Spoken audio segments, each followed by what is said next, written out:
हुनैन हर साल ईद पर एक ही दुआ मांगता था, काश उसके घर भी कुर्बानी के लिए एक बकरा होता।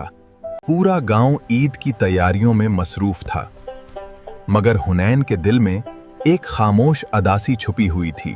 हर बकरा उनकी पहुंच से बहुत दूर था, लेकिन हुनैन के अब्बू ने उम्मीद नहीं छोड़ी।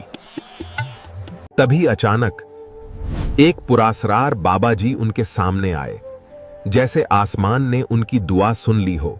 चंद ही दिनों में चांद सिर्फ एक बकरा नहीं रहा, वो हुनैन का सबसे अच्छा दोस्त बन गया।